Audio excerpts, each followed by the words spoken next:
Hello दोस्तों, rankers view में आप लोगों का स्वागत है। और अभी हम लोग उपस्थित हुए हैं, उसके पीछे मुख्य कारण है कि बिहार में एक बहुत बड़ी वैकेंसी आई है शिक्षकों के लिए। और इसमें शिक्षकों के लिए सुनहरा मौका है और विज्ञापन भी जारी कर दिया गया है बीपीएससी के द्वारा प्रधानाध्यापक शिक्षक के संदर्भ में। और प्रधान शिक्षक की भी बड़ी वैकेंसी आने वाली है और लगभग 40,000 सीटों की संख्या होगी। तो इसकी कुछ विशेषताएं हैं और सबसे बड़ी बात यह है कि शिक्षक बनने के बाद आप बिहार सरकार के शिक्षक बनने का मौका आप लोगों के पास है।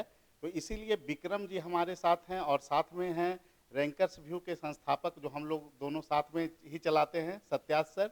और इन्हीं मुद्दों पर बात करेंगे कि आगे रणनीति छात्रों की क्या हो और कैसे वो जो है कि इस मौके को अपने लाभ में भुनाएं और सफलता प्राप्त करें और बिहार सरकार के शिक्षक बन जाएं, जो कि अभी पंचायती राज और नगर पालिका के शिक्षक हैं। तो पहला सवाल होगा विक्रम जी से कि विक्रम जी, इस परीक्षा को पास करने के बाद छात्रों को कौन कौन से लाभ मिल सकते हैं?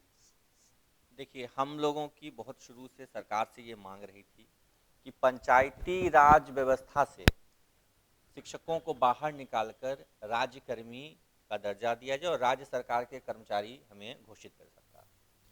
तो सरकार ने ये व्यवस्था एक परीक्षा के माध्यम से लाई है सरकार ने। और फिलहाल प्रधान शिक्षक जो कि प्राथमिक विद्यालयों में लगभग 40,000 होंगे और प्रधानाध्यापक जो कि उच्च माध्यमिक विद्यालयों या माध्यमिक विद्यालयों में होंगे, उनकी संख्या 6,500 के लगभग उनकी वैकेंसी आई।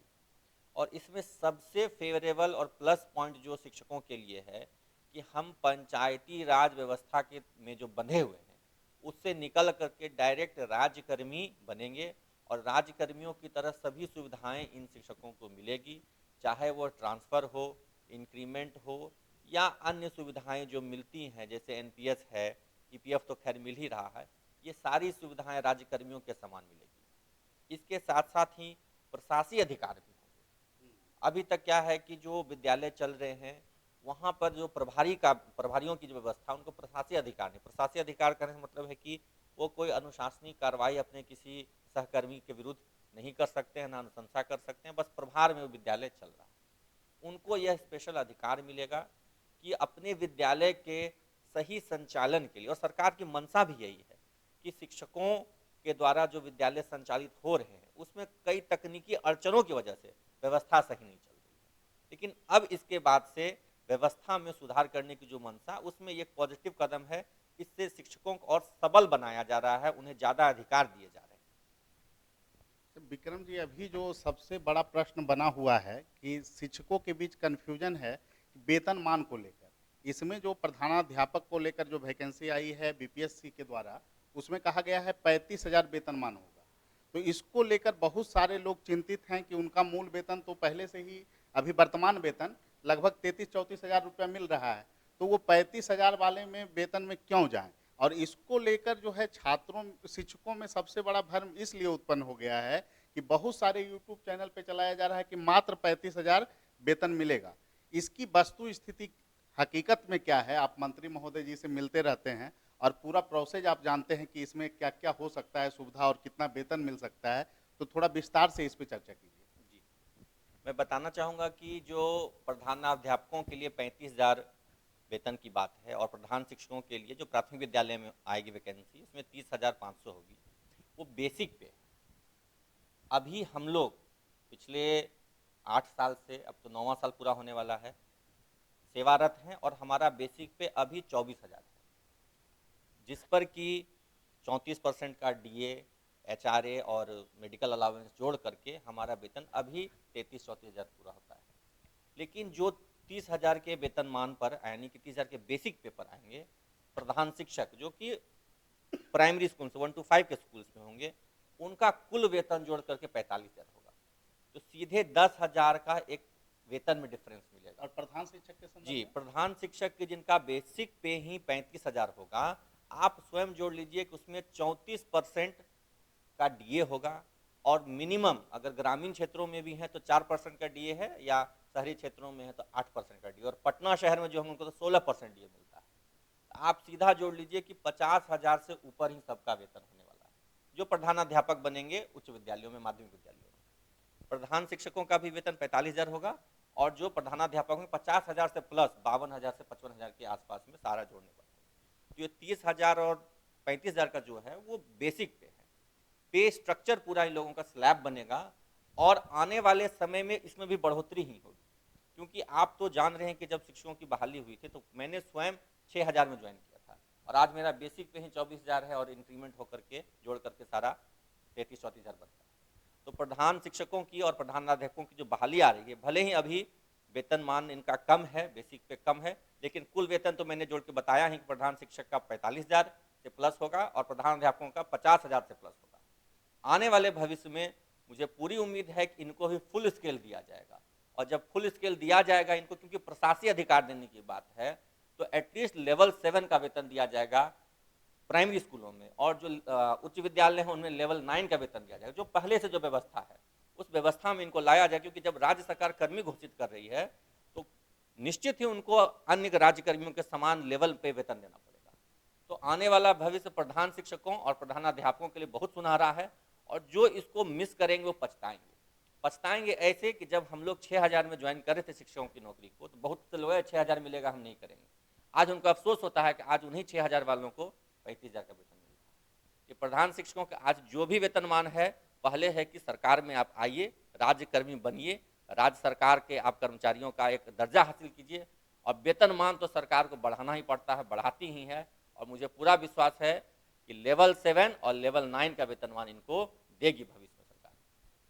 बिल्कुल, विक्रम जी स्पष्ट तौर पे बोले हैं कि प्रधान शिक्षक के लिए जो वेतनमान होगा लगभग 55,000 होगा, यानी स्थितियां आपको बिल्कुल स्पष्ट है कि 35,000 का जो भ्रम फैलाया जा रहा है उससे बिल्कुल इतर चीजें हैं। और दूसरी नंबर बात, अगर बिहार सरकार में आप शिक्षक बन जाइएगा तो बिहार सरकार के जो कर्मचारियों को जो लाभ मिलता है वो सारा लाभ आपको मिलेगा, ठीक है। और दूसरी जो महत्वपूर्ण बात है कि इसका सिलेबस का जो रूपरेखा है, जिसमें आपको 100 नंबर का जीएस है और 50 नंबर का बीएड के कोर्स से प्रश्न पूछे जाने की बात है, तो इसमें छात्र कैसे सामंजस्य बनाए, इसको लेकर भी आपकी प्रतिक्रिया क्या है? देखिए, हमें जैसी उम्मीद थी वैसा ही सिलेबस आया है। जैसे हमारी मंत्री महोदय से या पदाधिकारियों से वार्ता हो रही थी कि टीचिंग मेथोडोलॉजी को 50 मार्क्स का वेटेज मिलेगा और 100 मार्क्स जो होंगे वो जीएस, जिसमें कि करेंट अफेयर्स ज़्यादा होगा और बाकी जो सारे सब्जेक्ट्स हैं उनका भी उसमें समावेश होगा, वही है।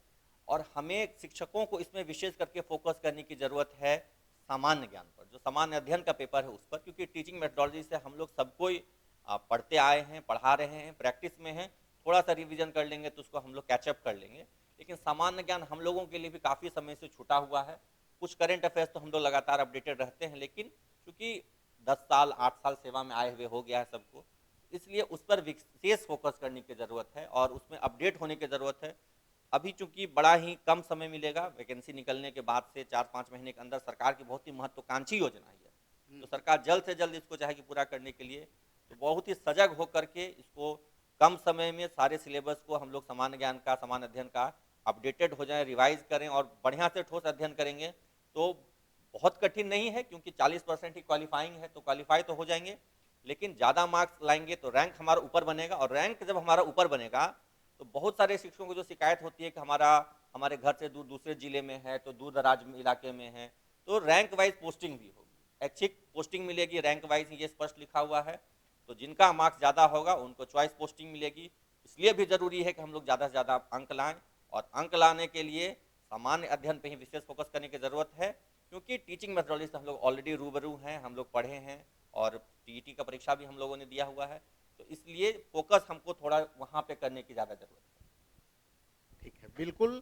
और सभी शिक्षकों से मेरा एक अनुरोध होगा कि जो भी तैयारी करना चाहते हैं, रैंकर्स व्यू के ऐप पे तैयारी करवाई जाएगी और हम हैं, सत्यार सर हैं और टीम है पूरी, जो कि आपको निश्चित रूप से कम जो है कि 90 अंक तो आना ही चाहिए 150 में। और आपको क्वालिफाई करने के लिए, जैसा कि बात विक्रम जी से हो रहा था, कह रहे थे प्रधान शिक्षक वाले में तो 40% भी ज़्यादा हो जाएगा, क्योंकि लड़के कम हैं, लगभग 14,000 जो है कि मंत्री जी महोदय ने बताया है और वैकेंसी ही 6,000 है। तो इस तरह कंपटीशन बहुत इजी है और कैसे तैयारी की रणनीति हो, इस पे सत्यार सर भी थोड़ा बात रखेंगे, ठीक है, उन्हीं से जानिए। जैसा कि विक्रम जी ने अभी बताया है कि भले ही स्कोर आपका 40% पर आपको पास करा जाए, लेकिन ऐच्छिक अगर चाहते हैं कि जहां मेरा पोस्टिंग हो इसके लिए आपको अच्छे नंबर लाने की बात भी कहे हैं। तो निश्चित तौर पे सामान्य अध्ययन का जो कुछ सेगमेंट होता है, जैसे हिस्ट्री है, ज्योग्राफी है, पॉलिटी है, करंट इवेंट्स है, तो इन सब मुद्दों पर आपको गहन अध्ययन की जरूरत है।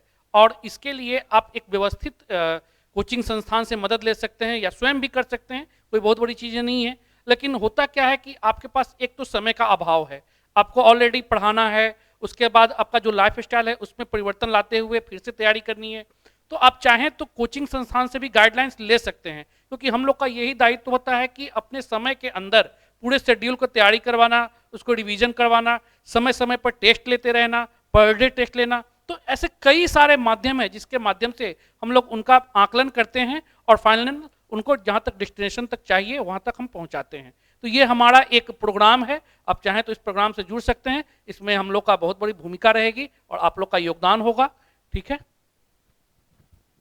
बिल्कुल जैसा कमलकांत सर और सत्यार्थ सर कह रहे हैं कि व्यवस्थित तैयारी से हम लोग इस बहाली में बहुत आसानी से कहने का मतलब है कि एकदम कंफर्टेबली हम लोग इस बाधा को पार करके पंचायती राज व्यवस्था से बाहर निकल करके राज्य सरकार के डायरेक्ट कर्मी हम लोग बन सकते हैं। जिनको स्थानांतरण की समस्या है उनका भी इसमें समाधान हो जाएगा, और साथ ही साथ एक हमारे साथ टैग लगेगा कि हम बीपीएससी क्वालिफाइड। हमें बहुत गर्व हुआ, बहुत खुशी हुई थी कि नहीं बीपीएससी इस बार परीक्षा लेगी। तो हम लोग जब बीपीएससी क्वालिफाइड करके आएंगे, आज भी हमारे बैच नहीं, ये तो बीपीएससी समाज में एक अलग प्रतिष्ठा मिलती है बीपीएससी के नाम पर, प्रतिष्ठा हमें वापस मिलेगी। जो समाज आज के समय में उतना हमें नहीं दे रहा है उसकी पुनर्वापसी होगी। और आप जैसे हमारे जो अनुभवी साथी हैं, आप दोनों इतने समय से तैयारी करा रहे हैं, आप लोगों का मार्गदर्शन हमारे शिक्षकों को मिलेगा तो निश्चित ही हम लोग इस नई बहाली में प्रधान शिक्षक और प्रधानाध्यापक में ज़्यादा से ज़्यादा हमारे साथी सफल होंगे और समाज में, अपने परिवार में एक जो आत्मसम्मान है उसकी पुनर्स्थापना होगी। जो दूर दराज में पोस्टिंग होगी वो भी अपने घर के नजदीक आ पाएंगे, और वेतन में तो जो वृद्धि हमने जोड़ के बताया वो तो होगा। एक चीज हम और बोलना चाहेंगे कि नीतीश जी एक बार बोले थे कि बीपीएससी के माध्यम से जब परीक्षा होगा तो आप लोग को फुल वेतन दिया जाएगा। तो ये चांस बनता है कि इनको फुल वेतन दिया जा सकता है, आगे चलकर आप लोग तो मांग रखेंगे क्योंकि बीपीएससी के माध्यम से परीक्षा कंडक्ट कराने की बात है।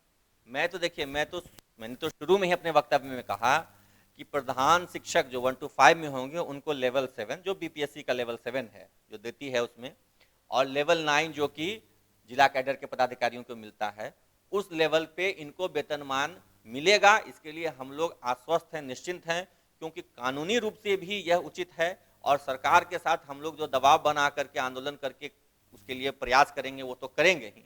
लेकिन ये निश्चिंत मानिए कि जिस तरह से हम लोग 6,000 से आज 24,000 के मूल वेतन पर पहुंचे हैं और कुल वेतन तो 34-35 हज़ार है, उसी तरीके से आज भले ही प्रधान शिक्षकों का वेतन 45 से प्लस हो और प्रधानाध्यापकों का जो कि हाई स्कूल में होंगे उनका वेतन 50,000 प्लस हो, लेकिन आने वाले समय में, और बहुत ज़्यादा भी नहीं, मुझे लगता है कि बहाली पूरी होने के 2-3 साल के अंदर ही लेवल 7 और लेवल 9 का वेतनमान इनको निश्चित मिलेगा, कानूनी रूप से मिले या सड़क पर आंदोलन करके मिले। और याद रखिए कि विधानसभा चुनाव भी 3 साल बाद आने वाले हैं और हमेशा विधानसभा चुनाव में सरकार शिक्षकों के लिए कुछ अच्छा करती रही, करेगी, निश्चित करेगी। ठीक है, फिलहाल आप लोग से अभी विदाई ले रहे हैं, लेकिन कार्यक्रम आपका जो है शुरू हो जाएगा जल्द ही और आपको सूचना दे दी जाएगी। 2-3 दिनों में हम लोगों का कार्यक्रम लॉन्च हो जाएगा। रैंकर्स व्यू के ऐप पे आप लोग की तैयारी करवाई जाएगी और जो भी लोग ऑनलाइन जुड़ना चाहते हैं, ज़्यादातर लोग तो इसमें ऑनलाइन ही जुड़ेंगे क्योंकि शिक्षक के रूप में कार्यरत हैं, तो ऐसे में ऑनलाइन आपको रैंकर्स व्यू ऐप से जुड़ना है, जहां आपको पूरे कोर्स का विस्तार से विश्लेषण भी किया हुआ रहेगा और आप तैयारी कीजिएगा तो यकीन मानिए जो भी लोग हमारे संस्थान से जुड़ेंगे लगभग 100% सफलता की गारंटी संस्थान लेता है, क्योंकि कंपटीशन आप लोगों को खुद से है, कैसे आप जो है कटअप को पार करें, पहली चुनौती तो यही है। और अगर मनचाहा पोस्टिंग आप चाहते हैं तो इसके लिए आपको 90+ स्कोर करना होगा। ठीक है।